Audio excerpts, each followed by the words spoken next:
engineering solutions which tend to be expensive, to leverage on indigenous knowledge systems. Lagos is a water city and has been so for 300, 400, 500 years. And so the local communities are able to survive. What can we learn from them that can be upscaled? We need to, like I said before, improve the capacity of local actors, especially the local governments, because indeed they are the closest to the people. And then with regards to adaptation, there is a need to focus on centralized solutions, like I said before, and more importantly on decentralized solutions. If there are 22 million people, one solution is not good enough. And finally, there is a need to ensure that the systems that we're building in adapting to the future, these systems must be fit for purpose. They must be co-created with the beneficiaries and users. They must be deployed at scale, and they must indeed leave no one behind. The engineering solutions must be decentralized, yes, and they must incorporate our local knowledge systems. And then there's a need for urban management. It's not enough to provide the infrastructure. It's also very important to maintain, to ensure that the right infrastructure is provided for the right community, and that management and sustainability plans are incorporated from the get-go. It is only when we have put all this together that we can say we're on the pathway to water resilience in Lagos. Thank you. Thank you very much. One thing that comes out strong there is any kind of system we put in place must be fit for purpose. Thank you very much. Is Dana ready? Yes. Thank you, sir.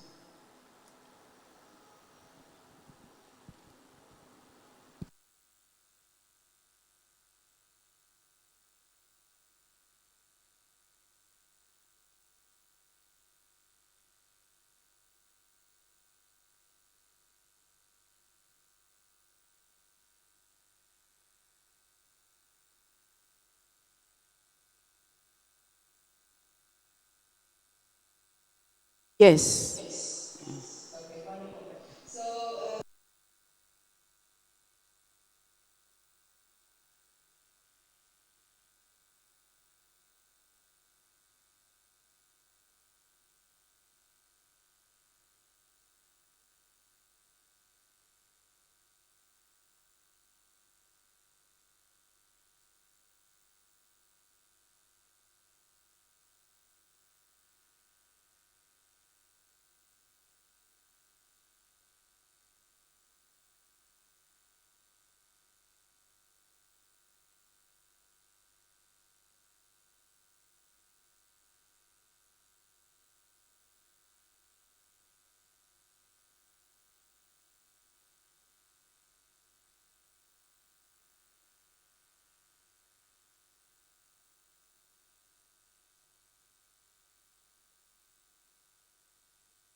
Thank you very much, Nana. We see so many pathways to follow, but we can also hold on to what you said. Our future is not what we thought it would be, but we can make it what we want. And we also need to build trusted relationships with government and with every partner and stakeholder. Thank you very much. And we'll call on Mr.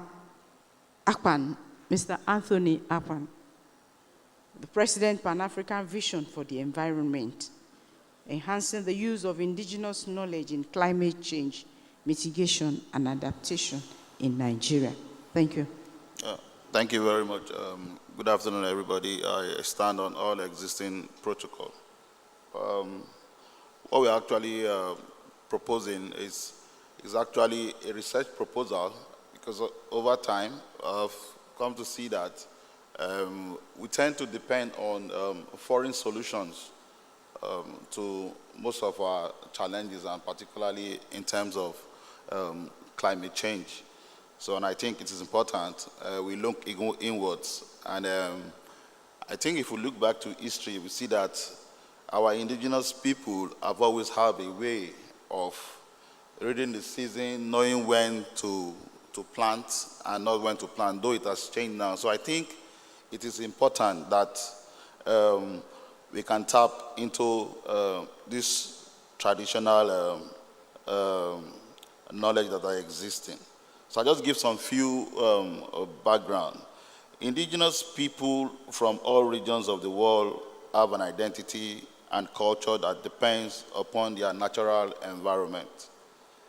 Their rich and detailed traditional knowledge reflects and embodies a cultural and spiritual relationship with the land, ocean, and wildlife.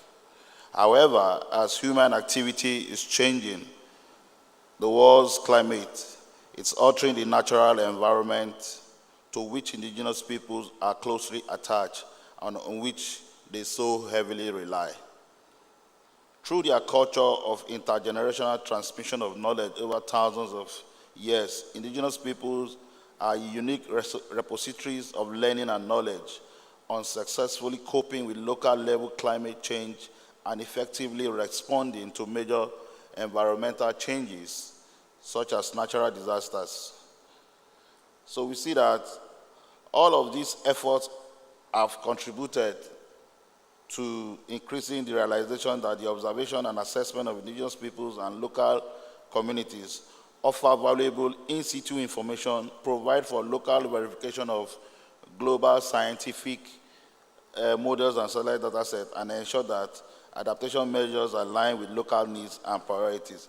So basically, this research proposal aims to identify, document, and use indigenous knowledge on climate change in Nigeria. Key objectives will include building bridges between former research areas' priorities in terms of knowledge gaps in adaptation and mitigation policy for local communities, and to have empirical evidence for local, state, and national advocacy work. It will also employ research findings to strategically engage decision makers at the national and state houses of assembly via knowledge sharing workshops on the need to use indigenous knowledge on climate change in policy planning and formulation. Also, some of the expected results from this research will include, we think if the research is undertaken, it will generate case studies that identify and conserve biodiversity, implement land, water, and soil management practices that are based on traditional indigenous knowledge. It will also help increase the resilience of indigenous people to climate threats. Innovative adaptation plans and communication strategies based on indigenous systems are designed to accelerate learning and knowledge sharing on climate change adaptation. It will also help identify operational pathways through which indigenous knowledge can contribute to climate change mitigation and adaptation policy goals, highlighting which methods of engagement have proved effective, equitable, and describing some of the common pitfalls of engagement. make the experience of people available to their brothers and sisters communities in the hope that lessons learned by one community can be shared with many and they work to benefit all. So I think it's important we begin to look at some of this knowledge and begin to document them and begin to integrate them into our traditional, into our formal climate change action. Thank you very much. Thank you very much. I think we'll be able to go back to the time we used to use pots as our coolers for water if we want to go back to the indigenous times. We hope this research will help to build resilient communities, as you would find out from the data that may come out from the research. Thank you. So we'll take the last person, and in no way is about the most important for me, because we're looking at women, the vulnerable, and climate change. And we'll talk to help us with this is Ms. Titi Lokwe Akusa. Thank you very much. Good afternoon, everybody. Yeah, well, I would have loved to really dwell much on the vulnerability, but because the Honorable Commissioner for Women Affairs has spoken so much about vulnerability, and we all know that it is widely acknowledged that women are more vulnerable to the impacts of climate change, and that we need to support women to adapt and to mitigate climate change. But what I want to really dwell on is much more about how are we turning our vulnerability into economic opportunities, and what are we doing moving away from vulnerability. There's one thing we all really need to know, that in the world we are now, as much as we want to respond to climate change, we still also want to do business. We want to see how sustainable we want to be. And so putting out vulnerability into the world, but vulnerability does not send a signal of business. So it's like, if you talk about women being vulnerable, then people say, yes, they are vulnerable, they need to be supported, then how do we become sustainable? So that is what we are looking at in my presentation. And for my organization, we are working with the Lagos State Ministry of Environment. Since last year, we have started training women on climate finance and the Green Climate Fund, and how they can access and benefit from all the climate finances, or whether it is called climate finance or whether it is called green finance. So last year we had 2 trainings. We had one in Lagos, we had one in Abuja, and we had another one in Port Harcourt. So how are we trying to support women to do more of this? What we are doing right now, this year we will be trying to set up what we call the Local Women Climate Finance. And this is the way it works.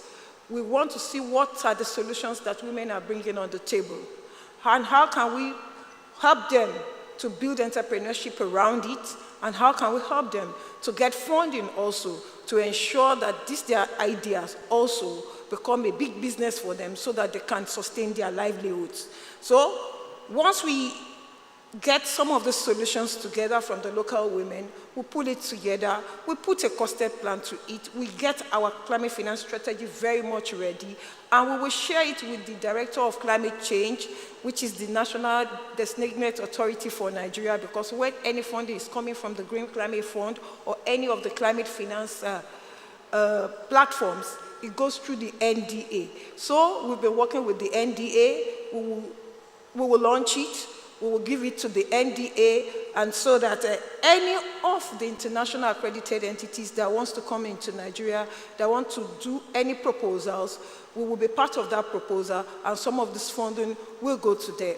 We go to our women, because already we are ready for it. We are doing our own readiness also. Also, we are also looking at working with the African Women Development Fund also to assess the Green Climate Fund, because the African Women Development Fund is a fund that is already well known, is very much established.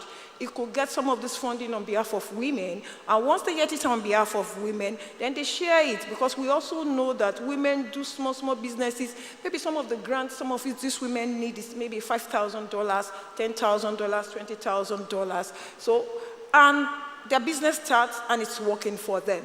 So we get a bigger organization to get the money on behalf of women, and then can distribute it on behalf of women. So the Center for 21st Century Issues is working with the African Women Development Fund, and they have funded us right now even to do a lot of this at the African women's level and amplify and strengthen the African women's voice so that we can get a lot of this climate finance funding. Because if you look at the way climate finance is going, it's most of the big companies, most of the big development partners are able to get it. And once they get it, the intermediation cost also may mean that some of these fundings may not get to us. And then at times, women organizations may not have the kind of profile that is needed, the kind of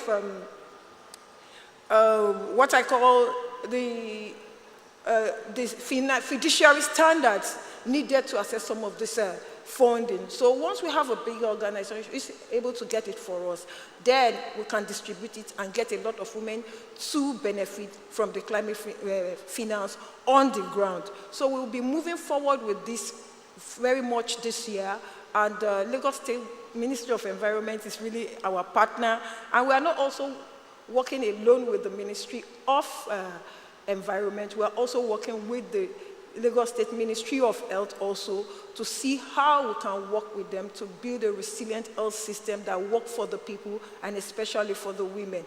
And how do we ensure that some of these funds come really, really down to the grassroots? So that is very, very important for us. Yes, we want to turn our vulnerability to economic opportunities. And then again, there are a few things, recommendations we are giving to Lagos State. At the initial stage, Lagos State has done some background work on research, climate change research and gender. And over the years, we have not have an updated research to help us determine where we are and where we also need to go in the future. So we need to do an update on that research. And we're also saying that the new climate action that is on the time now, that women also must benefit from that climate action, the new climate action that is also launched recently. And for us as women, that is what we are asking for, and that is the difference we want to make here. Thank you. Thank you very much. So vulnerability to economic benefits. Thank you so much. Do we have questions? We'll take one or two questions before we round up. Well, looks like the questions have all been answered some way. So we'll just quickly go. Oh, yes. Yes, sir.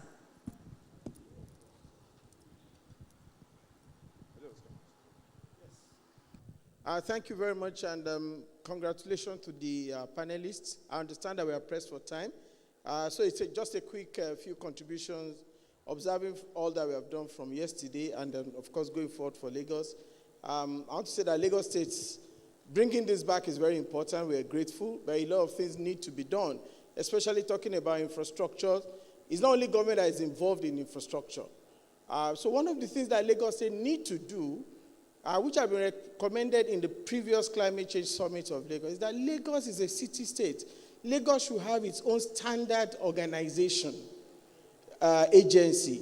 It is important because a lot of setback that we have in trying to change attitude, in trying to retrofit, in trying to get people to be sustainable, is hindered and jeopardized by substandard materials.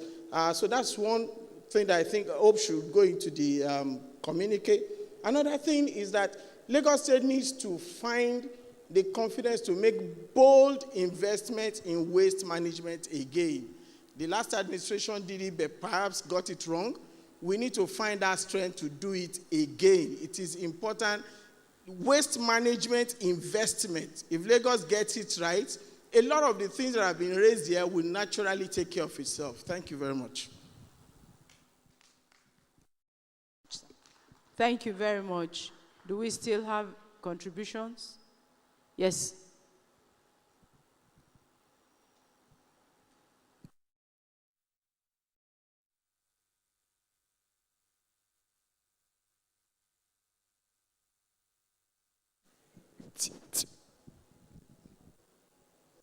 Yeah, good afternoon, all. My name is Idewe Suku. I'm a participant of this international climate change since from the offset. I want to make a contribution to this event, because if you look around this conference since yesterday, grammars and cameras have been flowing.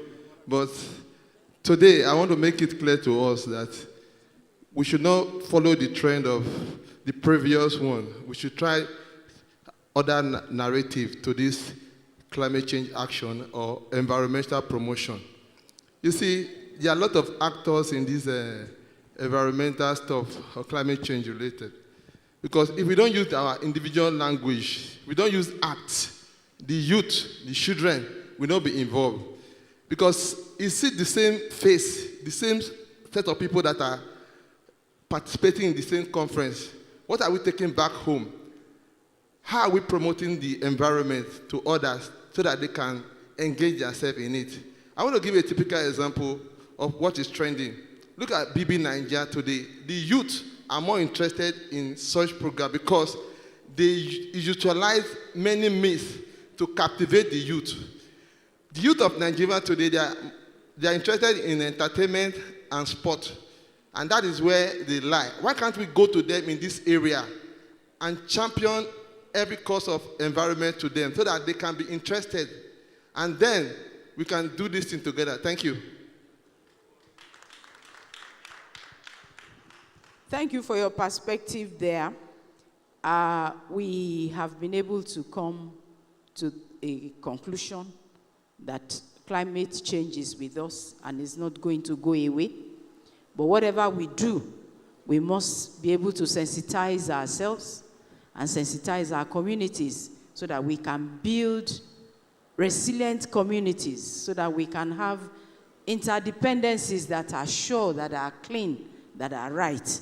We must also involve everyone, since we are asking for inclusivity in almost every area. We're looking at the people living with disabilities. We're looking at the older persons. We're looking at refugees. We are looking at displaced persons. We are looking at migrants. And we are looking at the influx of people into Lagos. So if we consider all this, we must be very bold, to use the word I got a few minutes ago. We must be very bold and decisive in whatever we do as a people in Lagos State. And of course, we must be sensitive to the various disabilities, not physical disabilities now, social disabilities, economic disabilities. We have to be very sensitive to them. And in all, we must build adaptive capacities for everyone, whether there are disasters or there are no disasters, but that would help us, every one of us, to be able to live with the changing times. Thank you very much. And I say thank you very much to our panelists. Mr. Akpan, thank you. Dr. Lawanson, thank you. Mrs. Akin, thank you. And Mr. Akosa, thank you very much. Thank you so much for your patience.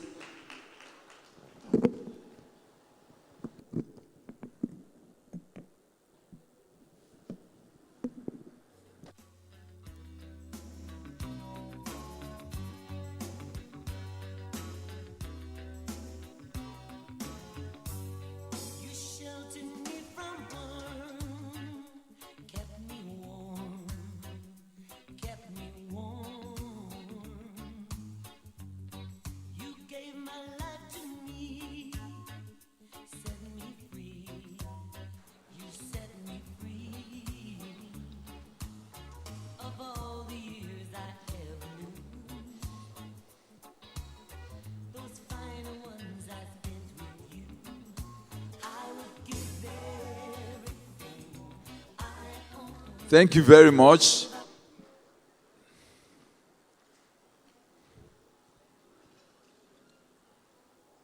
Next is the high point of the two-day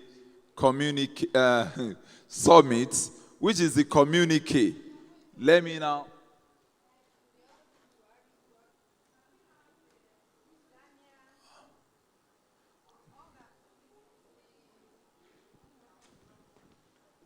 All our moderators that we had to collapse, please come forward for your gifts. We appreciate you.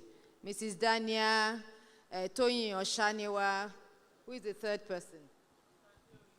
Mr. Adeoye, Mr. Oshaniwa.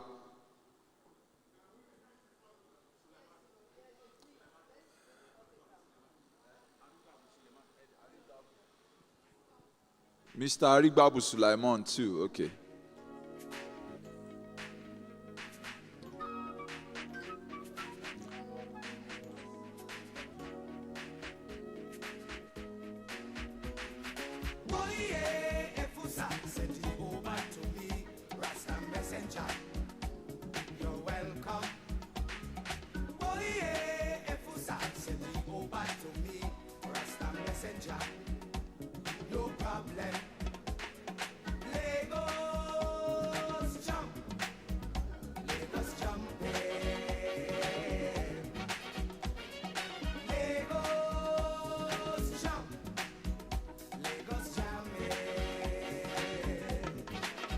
Thank you very much.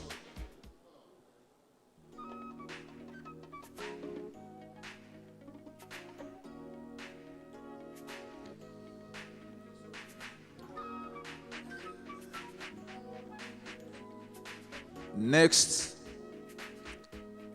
is the high point, which is the communique of the two-day Lagos State 8th International Climate Change Summit.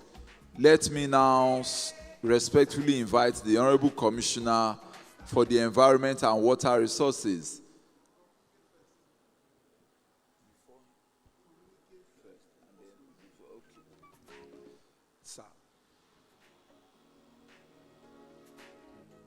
Before I invite the Honorable Commissioner, our Oga, to round up proceedings, the rapporteur, Professor Babajide Allah, will read the communique. Please, let's appreciate him.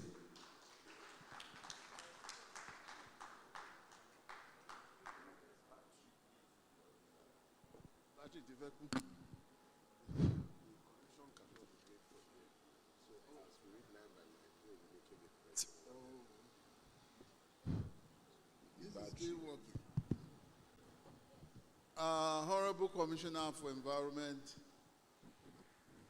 and Water Resources, Lagos State, the Special Advisor on Drainage for Lagos State, the Permanent Secretary, Ministry of Environment and Water Resources, distinguished ladies and gentlemen, as the MC has said, in our usual practice, this is the high point of the day for us to look at the communique, the output of the 2 days of JoJo and brainstorming that we have done here since yesterday. So I will quickly go through, and then but as we go through, please, if you have any corrections or interventions, just hold on to it and then note the page so you can take us back to it after we have gone through the entire script. The Lagos State 8th International Climate Change Summit communique. Preamble. The Lagos State 8th International Summit on Climate Change was held at the Lagos Continental Hotel, Victoria Island, Lagos, from 8 to 9 June, with the theme Adapting Health, Energy, Agriculture, Transportation, and Waste Infrastructure to the long-term impacts of climate change in Lagos State. The summit had in attendance over 300 participants and stakeholders who are present physically or joined virtually, comprising top political office holders, government functionaries, members of the diplomatic community, the academia, captains of industries, traditional rulers, national and international experts on climate change, non-governmental organizations, friends of the environment, and students. Opening session. The two-day summit commenced with a welcome address delivered by the Honorable Commissioner for the Environment and Water Resources in the state, Mr. Tunji Bello, who reiterated the need for concerted efforts by all stakeholders to combat the obvious impacts of climate change across the globe and in particular Lagos State. He noted that past summits have helped in setting the agenda for the state on climate change, resulting in the development of a robust climate action plan, and commended the state governor for resuscitating the summit after a 5-year break. This was followed with goodwill messages from the Honorable Minister for Environment, the Nigerian Conservation Foundation, the Consular General of Switzerland Embassy in Nigeria, His Excellency Thomas Schneider, as well as the chair of the C40 cities and mayor of Los Angeles. The summary of the Lagos Climate Action Plan was presented by the Permanent Secretary, Office of Environmental Services, Mrs. Belinda Odene, with focus on critical sectors of transportation, energy, and waste management, and how this relates to the vision for Lagos from now to 2050. This was followed with the keynote address by the Governor of Lagos State, Mr. Babajide Olusola Sanwo-Olu, who acknowledged the vulnerability of Lagos to climate change impacts as a result of its unique topography, and reaffirmed the state government's commitment to tackling the challenges through the implementation of a robust climate action plan. He noted that Lagos had been in the forefront of the climate change issues in Nigeria with the implementation of various mitigation and adaptation actions, as well as engagement with various stakeholders through the annual Climate Change Summit. While recounting the successes of the past summits, which include the batting of two critical agencies, the Lagos State Parks and Gardens Agency, Lasg, and the Lagos State Water Regulatory Commission, the governor expressed the readiness of the state to create a new agency, if necessary, to address the challenges of climate change and environmental degradation in the state. He concluded by acknowledging the various state and non-state actors who have continued to support and are working towards the realization of a climate-resilient Lagos. The session ended with the presentation of the lead paper titled "The Imperative for Action to Protect Human Health from Climate Change Threats and Risks," which was delivered virtually by Dr. Karadi Wright of the South African Medical Research Council, University of Pretoria in South Africa. The paper highlighted the evidences and consequences of climate change in Africa, with emphasis on increasing global temperatures in Africa and the predictable consequences using the business as usual scenario. Plenary sessions. A total of 9 plenary sessions were held with paper presentation. The 9 plenary sessions are listed in the communique. Breakout sessions. A total of 14 breakout sessions were held with focus on different sectors. The presentations at the breakout sessions are again listed as it was in the program which you have. Observations now. The summit made various observations, including but not limited to the following. 1, that the business as usual will stimulate steady rise in temperature globally.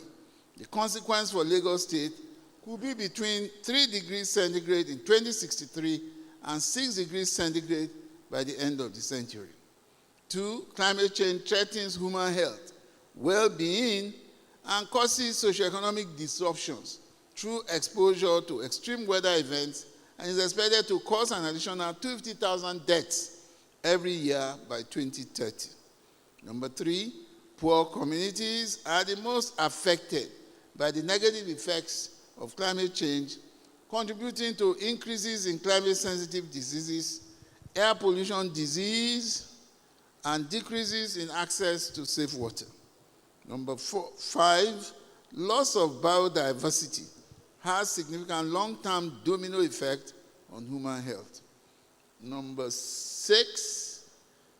5, increasing temperatures and change in precipitation patterns, impacts of habitats, distribution, and mating cycles of disease-carrying vectors. Number 6 now, no single sector can alone solve the complex health challenges of climate change. There is, therefore, the need for a multi-sectoral collaboration and synergy. Number 7, the loss of habitat and biodiversity distorts the natural order of nature and makes man more vulnerable to the emerging infectious diseases, EIDs. Number 8, climate change threatens agricultural yield in sub-Saharan Africa, including Lagos, which could be further reduced by up to 50% by 2030, putting millions of people at risk of food insecurity and malnutrition. Number 9, Lagos State 5-year Agricultural and Food Systems Roadmap that has just been launched has a momentum to drive agricultural investment and commercialization in the state. Number 10, climate change has continued to affect agricultural production, ranging from crop yield to animal husbandry, resulting in shrinking food supplies, particularly in food insecure developing areas. Number 11, climate change is contributing to decreased productivity and dieback of trees from drought and temperature moisture stress. Number 12, various fish species are already migrating poleward, resulting in the rapid tropicalization of mid and high latitude systems with serious concern for a large-scale distribution of global marine fish catch potential is forecast. Observation 13, investment in buildings and other infrastructures are increasingly at risk due to changing climate conditions and related extreme weather events. Number 14, considerations for resilience to climate change and extreme weather conditions are paramount in the design and construction of buildings and other critical infrastructure. 15, current road networks in Lagos State is inadequate to meet the rising expectations of current and future demands for road transportation. Number 16, Lagos currently has 226 cars per kilometer of road, compared with the national average of 16 cars per kilometer, and more than 12 million passengers are moved by public transport per day. Number 17, increase in population and socioeconomic activities has resulted in longer commuting period, which in turn contributes to a rise in greenhouse gas emissions in the transportation sector. Number 18, traffic congestion is estimated to cost the state's economy about $7.5 million USD daily in lost productivity. Observation 19, greenhouse gas emissions from the transportation sector in Lagos State could rise to 2 million tons per year in 2030 if the sector is left to continue with business as usual scenarios without serious mitigation efforts. Number 20, the future of Lagos lies in the aggressive implementation of Smart City Initiative. And number 21, the lack of sustainable commercial plan, financing and pertinent market penetration strategy is affecting a low market penetration for LPG usage. There is presently no framework for assessing climate finance in the state. Number 23, women are often disproportionately more negatively affected by the impacts of climate change because of poor social and economic configurations of the society. And finally, observation 24, women are susceptible to some of the hardest impacts of climate change, consequences such as gender and sexual-based abuses and violence. Finally, the recommendations. The summit made the following recommendations. Number 1, the state government should establish a standing interministerial technical committee on climate change with relevant NGOs and private sector to develop strategies for implementing the newly launched climate action plan of the state and give regular advice to the state government on the CAP. Recommendation 2, Lagos State should incorporate resilience to long-term impacts of climate change in the design and construction of buildings and critical infrastructure. Recommendation 3, the state should make infrastructure more climate resilient going forward through retrofitting and implementation of regular maintenance regimes. Recommendation 4, the state should vigorously pursue the implementation of the State's Strategic Transport Master Plan, the STMP, to address transportation challenges in the state and reduce GHG emissions emanating from the sector. Recommendation 5, the state government should pursue the aggressive implementation of a climate-resilient smart city initiative. Recommendation 6, the state government should put in place plans of action to support farmers in adopting climate-resilient agricultural practices. Recommendation 7, the state should put in place mechanisms for improved collaboration with other states to attain and sustain food security for the citizens of the state. Recommendation 8, Lagos State should promote climate-smart and eco-friendly agricultural practices and promote zero waste, as well as explore the potential for bioenergy generation. Recommendation 9, mechanisms to encourage the use of LPG to reduce reliance on coal and firewood by low-income groups of the society should be established. Recommendation 10, the state should develop a framework for the introduction of green sources of energy into its infrastructure development. Recommendation 11, the state government, through the Ministry of Information and Strategy and its agencies, should commence advocacy on safety issues around LPG use across its value chain. Recommendation 12, the state should improve surveillance through human, animal, and environmental monitoring with a view to promoting health and preventing disease.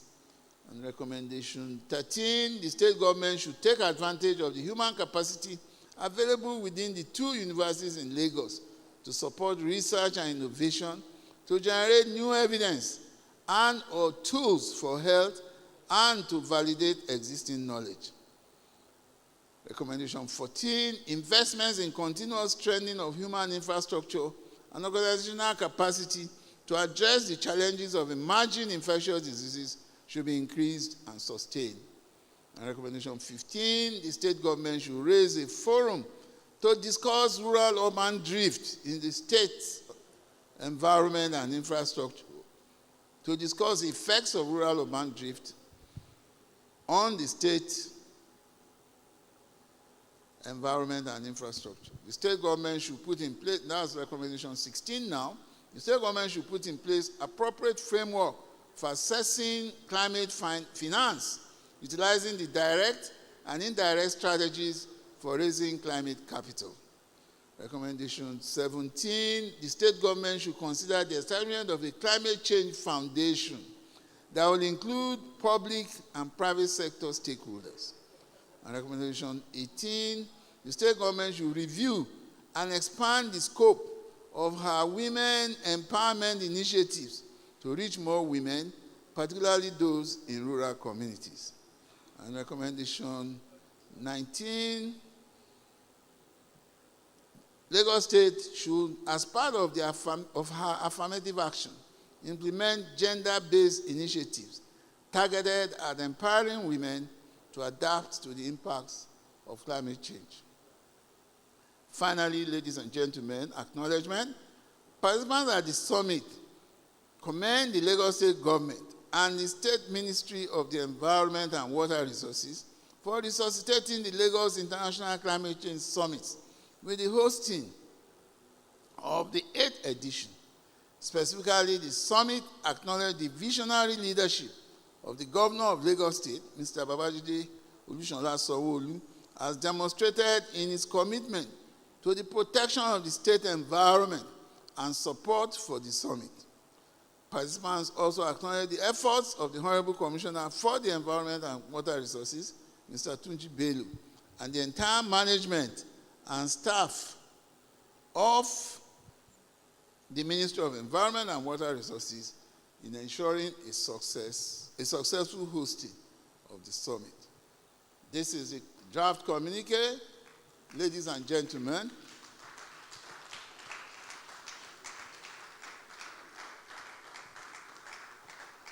Thank you very much. I take this loud applause as evidence that the room is endorsing the communique. But be that as it may, if there is anyone that has any correction, addition, please indicate. I see one hand up, and can you give him the microphone? Mr. Sulaiman Arigbabu's hand is up. And I hope it's not this your last intervention you expect will be captured. Thank you. Beautiful communique, sir. Recommendation 13. 13. Specifically said the two universities. Yes. I think the polytechnics are equally important. So I think we should just mention relevant institutions. Because we have Yabatech participating here. We have Laspotech. So that recommendation is a bit excluding. It's not inclusive. It's not inclusive. So you are suggesting that the human capacity available within the tertiary institutions in the states. Yes. Thank you. Any other? Yeah, I see another hand up here. Yes. I think that must be Folawemi, right? Yes, sir. Well done, Professor Alo, and this has been a 2-day wonderful, intense, and insightful sessions. I'd like to add that as we go ahead in all the things that we want to do, there should be metrics for measuring success or otherwise. Metrics for measuring success. Yeah, there should be timelines of a year, whatever, quarterly, anything, so that we know that we are getting to where we want to get to, what we need to adjust, and things on the way. This is my addition, sir. Okay, thank you very much. Noted. We probably will capture that under observations. Any other requests for the floor? Any other hand up? I don't see. Oh, there is one hand. Okay. Good evening, everyone. We need to add more flesh to the climate action plan. The plan is fantastic. There are many fine statements, but now we need to have a strategy. How do we do this, and when do we do it? And this is how we're going to track that we're doing it. So that plan needs to be followed up by a climate action strategy that is actually specific as to sector to sector. This is what we're doing. Area to area, this is what we're doing. And these are the timelines that we're going to do them. Thank you. You probably missed out recommendation 1. That is the very first recommendation in the communique. It says, do I read it to you so you can capture Yes, sir, it? please do. Recommendation 1 says, are you still with me? Yes, sir. Okay. The state government should establish a standing interministerial technical committee on climate change with relevant NGOs and private sector to develop strategies for implementing the Climate Action Plan, CAP of the state, and give regular advice to the state government on the CAP, sector by sector. So what your intervention now is simply advising that we should put sector by sector in that recommendation 1. Would you be satisfied with that? Thank you very much. Any other requests for the floor? I don't see any request. So at this juncture, can someone please just stand up and say he moves the communique as to be adopted as the output from the meeting? Anyone who feels so persuaded? I see one hand up there. Maybe that is the city. Thank you very much. Thank you. Thank you. I'm so happy that the COMTA has come to become. And without much ado, I want to move the motion that this communique be adopted by everybody here present for implementation. Thank you very much. Thank you very much, Mr. Maximus Ugoke, the C40 lead for Nigeria, the Lagos City Advisor. Anybody seconding that or is taking that? Everybody is, I see a hand behind there, somebody who hasn't spoken before. Yes. Please. Good afternoon, everyone. My name is Remy George Ashiru. I'd like to second this motion for the adoption of the communique. Thank you very much. Remy Ashiru, you said? Sorry?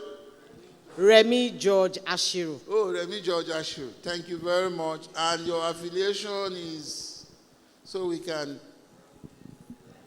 Ministry of the Environment. Thank you very much. So at this juncture, the communique stands adopted as presented. Thank you very much. And we will now simply be inviting our Honorable Commissioner, our Chief Host, to close us.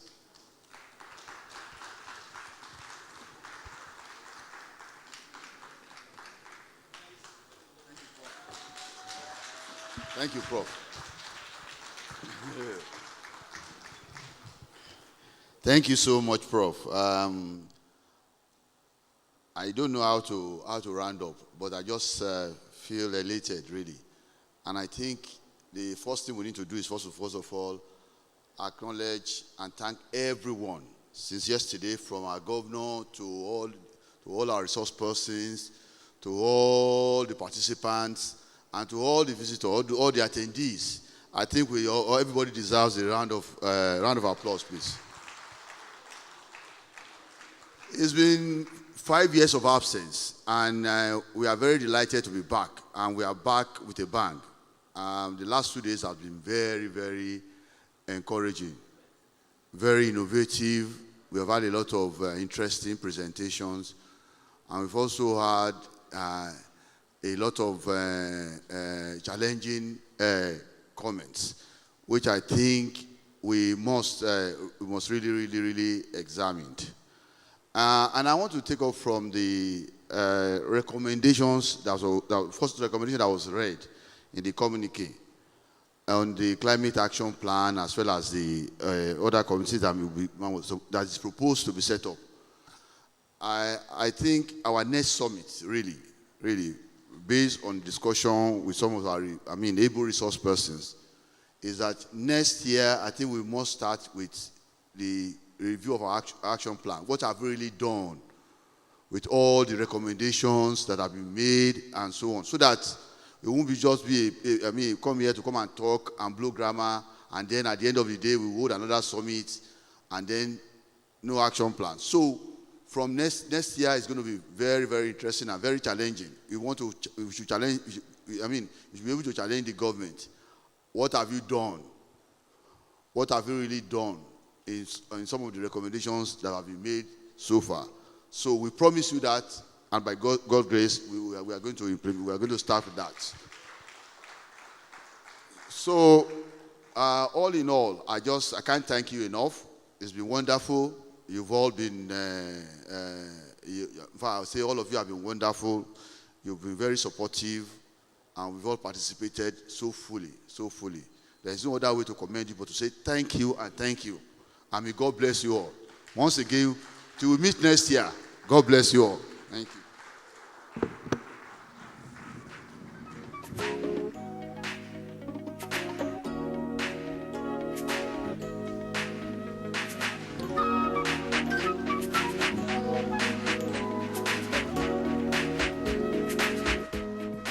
Let's have a group photograph with our overall boss in the environment and water resources.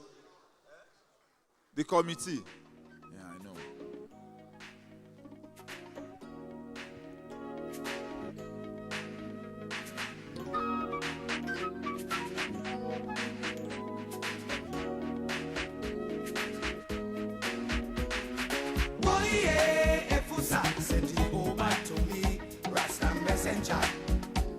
You're welcome.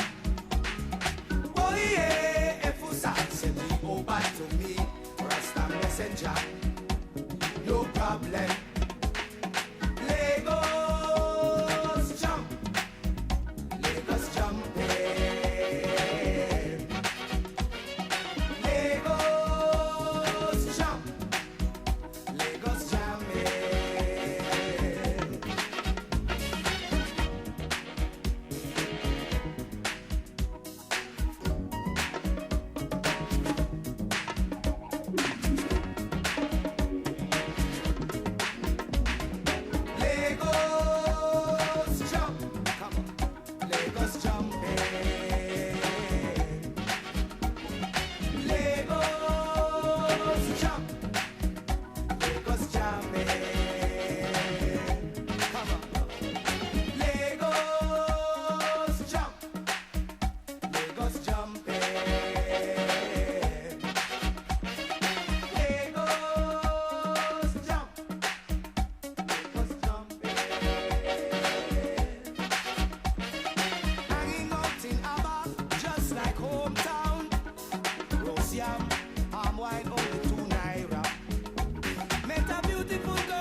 silver. Malia. Imalia.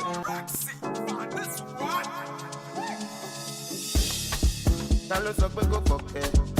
OPP ó pọ̀pá, OPG ó pọ̀gan. Ta ló sọ pé kò kọ̀kẹ́? OPP ó pọ̀pá, OPG ó pọ̀gan. Àwọn ọmọ ají ló mọ́tò, ají bàbá yá, àwọn ọmọ mi ṣokoṣoko. Àwọn ọmọ ají ló mọ́tò, ají bàbá yá, àwọn ọmọ mi ṣokoṣoko.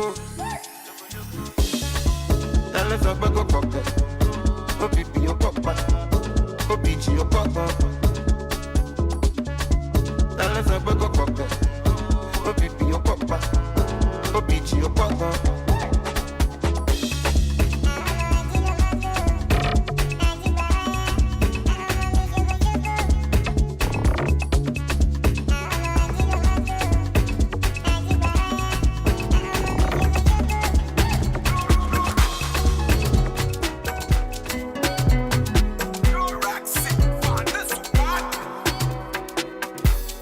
Ṣebí tẹ́lẹ̀tẹ́lẹ̀ la máa ń fọ́ fún wọn wípé kàn má wà lóru torí pé àwa ti jáde.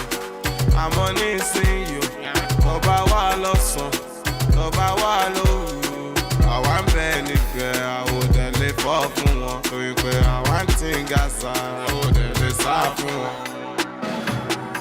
Ayé yóò lé o, ayé yóò lé, ayé ló máa yé lé, ayé ló máa yé lé.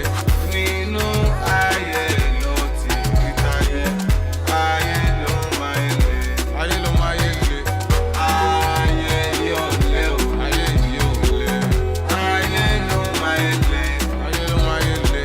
Nínú ayé ló ti rí táyé, ayé ló máa yé lé. Ó ń pẹ́ òkú yá ẹ̀yìn ni, òkú yá ọmọdà o. Òkú mọ̀ sí yín, òkú yá màmá o. Ìgbà tí ń jalè, mo bá tẹnìkan jẹ́ tí mo ní tirẹ̀ máa jà lórí inú.